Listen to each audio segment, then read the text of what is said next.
নমস্কার বন্ধুরা, আপনারা দেখছেন কুকিং হাউস অব অনিমা। এখানে একটা ব্রোকলি নিয়েছি, দেখতেই পাচ্ছ। এই ব্রোকলি দিয়ে একটা হেলদি রেসিপি তোমাদের সামনে শেয়ার করব। তার জন্য আমি ব্রোকলিটা নিয়ে নিয়েছি। তার আগে তোমাদের একটা জিনিস দেখাচ্ছি। এখানে দেখো, আমি এক বাটি ছোলার ডাল নিয়েছি। এই ছোলার ডালটা আমি ভিজিয়ে দিলাম। এর সাথে আমি আর একটুখানি ছোলার ডাল নিয়ে নিলাম। আমি প্রায় 1.5 বাটির উপর ছোলার ডাল নিয়ে নিয়েছি। এটা আমি ভিজিয়ে রাখছি। এবার আমি ব্রোকলিটা কেটে নেব।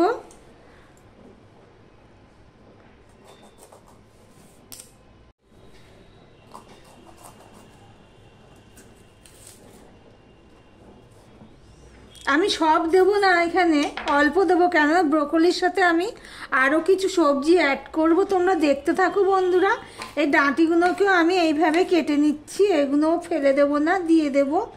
এবার আমি ব্রোকলিগুলোকে এরকম ছোট ছোট করে কেটে নিচ্ছি, দেখতেই পাচ্ছ। ভিডিওটি শুরু করার একটা লাইক দিয়ে শুরু করো বন্ধুরা, প্লিজ। তোমাদের একটা লাইক আমাদের এগিয়ে নিতে অনেকটাই সাহায্য করে।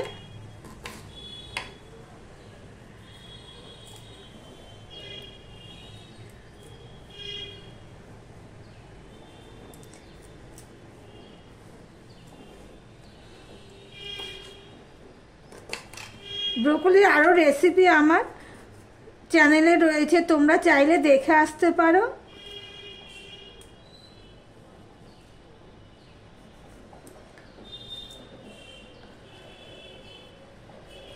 এই ডাঁটিগুলোও ফেলে দেবে না, এই ডাঁটিগুলোও খেতে ভালো লাগে। এই ডাঁটিগুলোও আমি দিয়ে দিচ্ছি।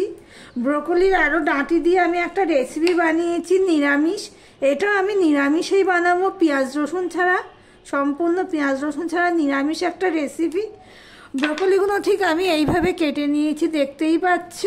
এর সাথে আরও কিছু সবজি আমি অ্যাড করব, দেখতে থাকো বন্ধুরা। দেখো, গ্যাসটা অন করে একটা প্রেসার কুকার বসিয়ে দিয়েছি। এবার আমি এখানে জল দিয়ে দিলাম।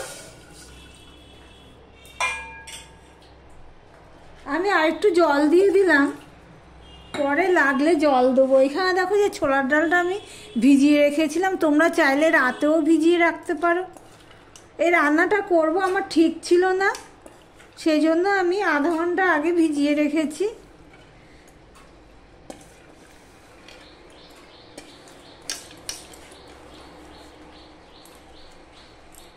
ডালটা আমি দিয়ে দিলাম, এতে আর জল লাগবে না। আগে আমি দেখে নিচ্ছি বন্ধুরা, দেখতে থাকো। এবার প্রেসার কুকারে আমি আর একটু জল দিয়ে দিলাম, মানে যতটা ডাল আছে তার থেকে একটু সামান্য আমি জল দিয়ে দিলাম। দিয়ে প্রেসার কুকারটা আমি ঢাকনিটা বন্ধ করে আমি 3টে সিটি দিয়ে নেব।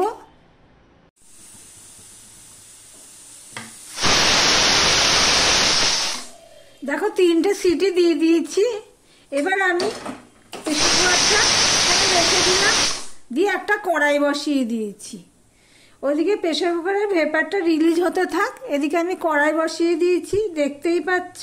এবার কড়াইটা গরম করে নিই। দেখো, কড়াই গরম হয়ে গেলে আমি সাদা তেল দিয়ে দিলাম। এই রান্নাটা আমি সাদা তেল দিয়েই করব, ভেজ রেসিপি যেহেতু। এদিকে দেখো আমি কি কি কেটে নিয়েছি। ব্রোকলি তো কেটে নিয়েছি, দেখেছি। এখানে দেখো, একটা গাজর নিয়ে নিয়েছি, মটরশুঁটি নিয়ে নিয়েছি, একটা আলু নিয়ে নিয়েছি, আর নিয়ে নিয়েছি টমেটো। সবার প্রথমে আমি ব্রোকলিটা ভেজে নেব।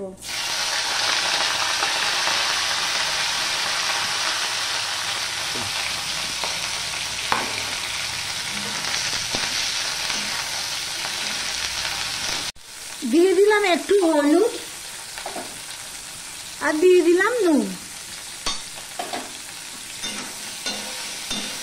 মিশিয়ে নিয়ে আমি ভাজতে থাকবো, দেখতে থাকো বন্ধুরা। আর যারা লাইক করোনি, চট করে একটা লাইক করে দাও। কিছুটা ভাজা হয়ে গেছে ব্রোকলি। এর মধ্যে যে আমি এবারে মটরশুঁটিগুলো আছে সেগুলোও আমি দিয়ে দিচ্ছি। নিচে জল থাকতে পারে, সেই জন্য এইভাবে দিচ্ছি। মটরশুঁটিগুলো দিয়েও আমি একটুখানি ভেজে নেব। নুন হলুদ আর দেবো না, ব্রোকলিতে নুন দিয়েছি, ওর গায়ের থেকে মটরশুঁটিতে নুন হলুদটা লেগে যাবে। আমি ঢাকা দিয়ে দিয়েই ভেজে নেব। দেখো বন্ধুরা, যখন ভাজা হয়ে গেলে আমি এটা তুলে নিচ্ছি। মটরশুঁটিগুলো সিদ্ধ হয়ে গেছে।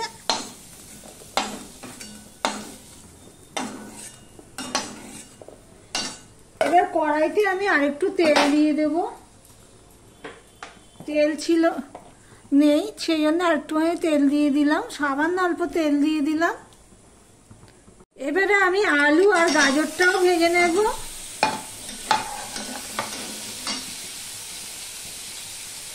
আমি অল্প একটু নুন দিয়ে দিলাম, এটাও আমি ভেজে নিচ্ছি। আমি ঢাকা দিয়ে দিয়েই আমি গাজর আর আলুটা ভেজে নিয়েছি। এখানে দেখো আমি লঙ্কা দিয়ে দিলাম 5খানা, আমাদের স্বাদ অনুযায়ী আমি লঙ্কা দিয়ে দিলাম। আর এদিকে প্রেশার কুকারে রিলিজ হয়ে গেছে। এদিকে দেখো ছোলার ডালটা পুরো কেমন মাখো মাখো সিদ্ধ হয়ে গেছে। আমি এইভাবে হাতা দিয়ে দিয়ে একটুখানি ঘেটে দিয়েছি। এবার এই ডালটা আমি এখানে দিয়ে দিচ্ছি, দেখতেই পাচ্ছ বন্ধুরা।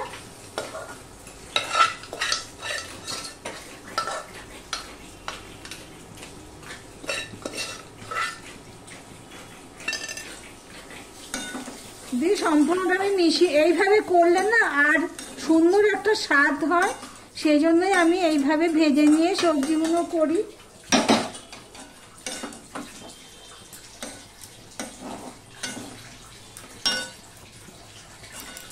দেখো বন্ধুরা, এবার আমি চায়ের ক্যানে গরম জল করেছি, গরম জল দিয়ে দিলাম।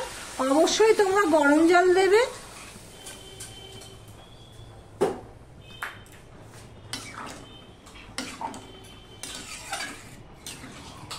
সবজি ভাজাতে নুন দিয়েছি, কিন্তু ডাল সিদ্ধের সময় নুন দিইনি।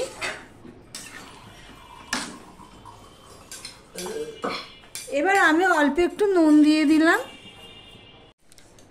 দেখো জল দেওয়ার পরে তরকারিটা ফুটে উঠেছে বা ডাল সবজিটা ফুটে উঠেছে। এবার এই অবস্থায় আমি এখানে কিছু মশলা অ্যাড করব। সবার প্রথমে আমি হাফ চামচের মতন হলুদ দিয়ে দিলাম, হাফ চামচ ধনের গুঁড়ো দিয়ে দিলাম, হাফ চামচ জিরের গুঁড়ো দিয়ে দিলাম। এখানে একটা জিনিস দেখতে পেয়েছো, আমি এখানে কিন্তু লঙ্কার গুঁড়ো ব্যবহার করিনি। খুবই হেলদি একটা রেসিপি, বাচ্চা থেকে বড় সবাই খেতে পারবে, সবার উপযোগী একটা রেসিপি। এবারে যে ভেজে রাখা মটরশুঁটি আর ব্রোকলিগুলো আমি দিয়ে দিলাম,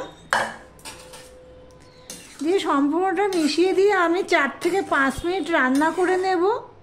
তারপর আমি ফোড়নে দেব। দেখতে থাকো বন্ধুরা আমি কি ফোড়ন দিই, মিস করো না। গ্যাসের ফ্লেমটা লো টু মিডিয়ামে রেখে আমি ঢাকা দিয়ে 4 থেকে 5 মিনিট রান্না করে নিয়েছি। এবার আমি গ্যাসটা অফ করে দিয়ে কড়াইটা খালি করে নেব।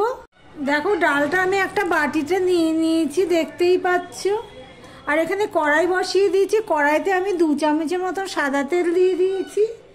এবার দিয়ে দিচ্ছি শুকনো লঙ্কা, দিলাম হাফ চামচের মতো পাঁচফোড়নটা হয়ে গেলে দিয়ে দিলাম একটু নুন। আর এখানে দেখো আদা 1 চামচের মতন পেস্ট করে নিচ্ছি, সেটাও এবার দিয়ে দিলাম টমেটো। টমেটোটা দেখো নরম হয়ে গেছে। এবার দিয়ে দিলাম আমি চিনি। নিরামিষ তরকারিতে তো চিনিটা দিতেই লাগে। এবার আমি ডালটা ঢেলে দিচ্ছি।